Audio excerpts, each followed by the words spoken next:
নমস্কার দর্শক বন্ধুরা, এই মুহূর্তের একাধিক গুরুত্বপূর্ণ খবর, বলতে গেলে 6টি গুরুত্বপূর্ণ খবর আপনাদের সামনে তুলে ধরতে চলেছি।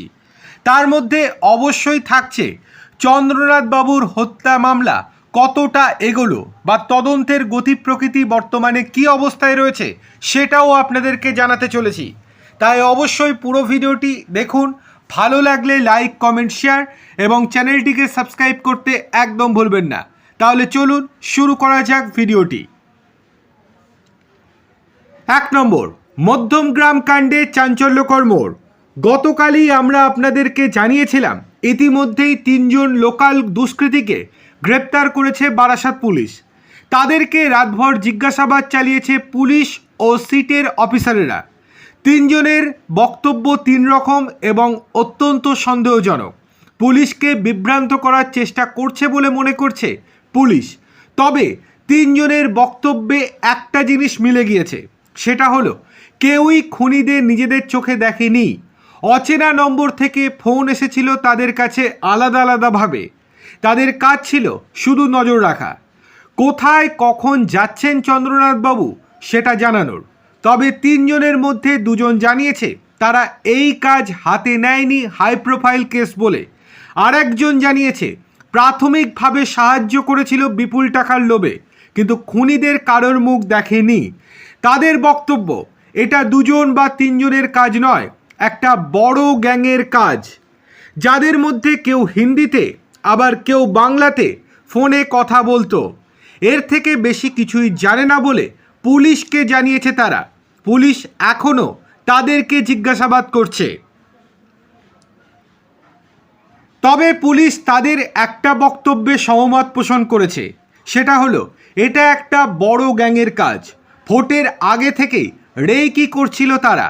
বলা বাহুল্য, সিটের দল 3 ভাগে বর্তমানে বিভক্ত হয়ে গিয়েছে। একটি দল ভিন রাজ্যে গিয়েছে, অন্য দল রাজ্যের বিভিন্ন থানায় যোগাযোগ রাখছে এবং আরেকটি দল সাইবার বিভাগে রয়েছে। পুলিশের আরও বক্তব্য, গোটা দল একসাথে অন্য রাজ্যে পালায়নি। হত্যার পর 2 থেকে 3 ভাগে বিভক্ত হয়ে গিয়েছে খুনিদের দলটি। একটি দল ভিন রাজ্যে পালিয়েছে, তবে কোথায় পালিয়েছে বা কোন রাজ্যে পালিয়েছে সেটা একেবারেই সংবাদ মাধ্যমকে জানায়নি পুলিশ। আরেকটি দল এ রাজ্যেই গা ঢাকা দিয়ে রয়েছে। যে অন্য রাজ্যে যে দলটি পালিয়েছে তাদের সন্ধানে ইতিমধ্যেই সিটের একটি দল অন্য রাজ্যে গিয়েছে, আর একটি দল এ রাজ্যে গা ঢাকা দিয়ে রয়েছে। আরও একটি দল বাংলাদেশে পালানোর সম্ভাবনা রয়েছে। তবে পুলিশ বলছে বাংলাদেশে হয়তো এখনও পালাতে পারেনি তারা। সীমান্তবর্তী এলাকায় গা ঢাকা দিয়ে রয়েছে, তাই সীমান্তবর্তী এলাকার থানাগুলিকে রেড অ্যালার্ট জারি করে দিয়েছে। সব এলাকায় সব বাড়ি বাড়ি গিয়ে তল্লাশির নজর দেওয়া হয়েছে এবং বিএসএফের সাথেও যোগাযোগ করা হয়েছে ইতিমধ্যেই।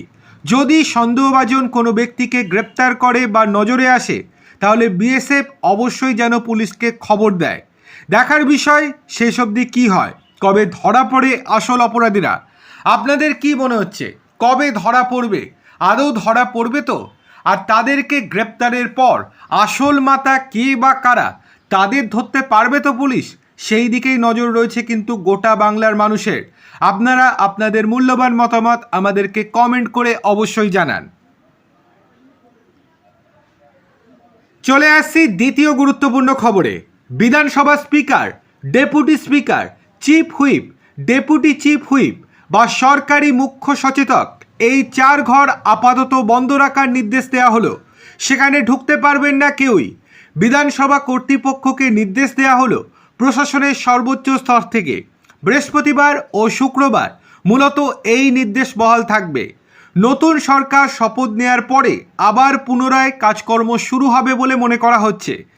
ইতিমধ্যেই বিধানসভার মন্ত্রীদের ঘর থেকে বিদায়ী মুখ্যমন্ত্রী মমতা বন্দ্যোপাধ্যায়ের সমস্ত ছবি খুলে ফেলে দেওয়া হয়েছে। পাশাপাশি বিভিন্ন মন্ত্রীদের ঘরে বা অন্যত্র কোথাও কোনো সমস্যা থাকলে সেখানে মেরামতির কাজ চলছে।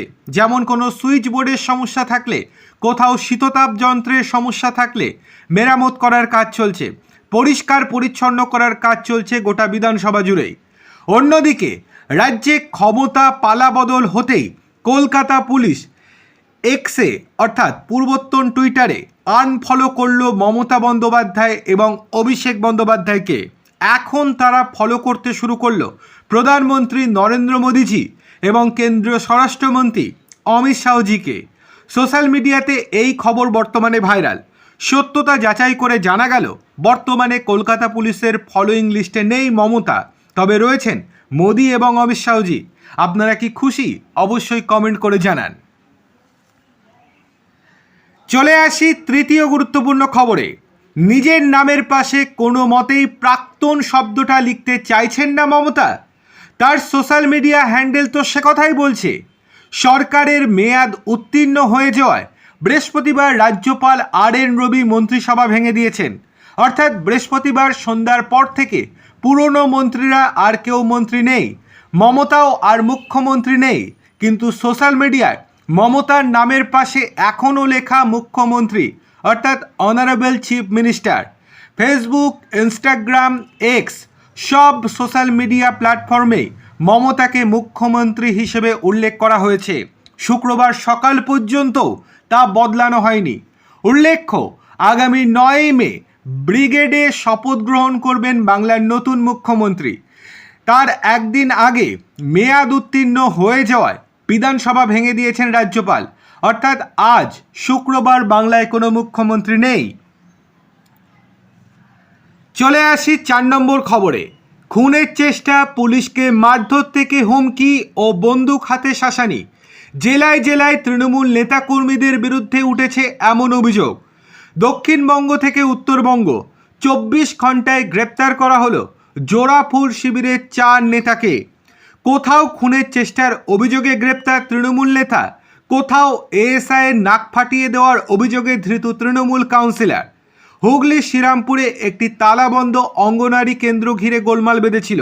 অভিযোগ, কেন্দ্র বাহিনীকে সঙ্গে নিয়ে পুলিশ সেখানে গেলে শ্রীরামপুর থানার এএসআই নটরাজ সিংহ রায়ের ওপর দলবল নিয়ে চড়াও হন তৃণমূল কাউন্সিলর রাজেশ সাউ। পুলিশ অফিসারকে মেরে নাক ফাটিয়ে দেওয়া হয় বলে অভিযোগ।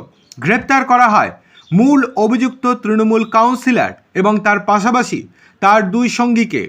দক্ষিণ 24 পরগনার গোসাবায় আবার তৃণমূল কর্মীকে খুনের চেষ্টার ঘটনায় গ্রেপ্তার করা হয়েছে তৃণমূলেরই অঞ্চল সভাপতি পরিতোষ হালদারকে। দক্ষিণ 24 পরগনারই ক্যানিং পশ্চিম বিধানসভা এলাকায় বিজেপি সমর্থকদের বন্দুক নিয়ে ভয় দেখানোর অভিযোগে গ্রেপ্তার করা হয়েছে তৃণমূল আশ্রিত দুষ্কৃতী নেতাকে। ধৃতের কাছ থেকে বাজেয়াপ্ত করা হয়েছে একটি আগ্নেয়াস্ত্র এবং 1 রাউন্ড কার্তুজ। অন্যদিকে উত্তরবঙ্গের জলপাইগুড়িতেও অভিযোগ ওঠে বিজেপিকে ভোট দেওয়ার অপরাধে জলপাইগুড়ি পুরসভার 16 নম্বর ওয়ার্ডের বহু বাড়িতে ঢুকে ভাঙচুর চালিয়েছে স্থানীয় তৃণমূল নেতা ও তার দলবল। লিখিত অভিযোগের ভিত্তিতে জলপাইগুড়ি কোতোয়ালি থানায় গ্রেপ্তার করেছে তৃণমূলের জেলা সম্পাদক এবং পেশায় আইনজীবী অভিজিৎ সিনহাকে। চলে আসি 5 নম্বর গুরুত্বপূর্ণ খবরে।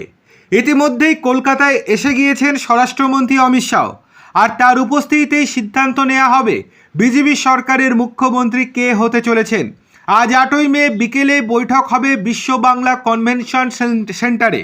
সেখানের বৈঠকে থাকবেন জয়ী বিজেপি বিধায়করা।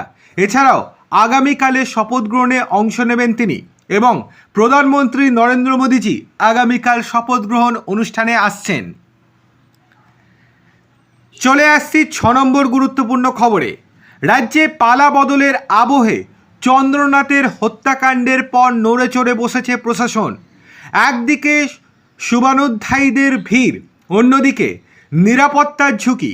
এই 2 বিষয়কে মাথায় রেখে পূর্ব মেদিনীপুরের কাঁথিতে অধিকারী বাড়ি শান্তিকুঞ্জের নিরাপত্তা আরও কয়েক ধাপ বেড়ে গেল। কড়া নিরাপত্তা বেষ্টনীতে গোটা পরিবার। শুভেন্দু অধিকারী, দিব্যেন্দু অধিকারী এবং সৌমেন্দু অধিকারীর নিরাপত্তার দায়িত্বে কেন্দ্রীয় বাহিনীর পাশাপাশি মোতায়েন করা হয়েছে রাজ্য পুলিশকেও। একই সঙ্গে তাদের যাতায়াতের জন্য এখন থেকে কেন্দ্রীয় বাহিনীর পাশাপাশি রাজ্য পুলিশের পাইলট কার, স্কট কার ব্যবহারের সিদ্ধান্ত নেওয়া হয়েছে।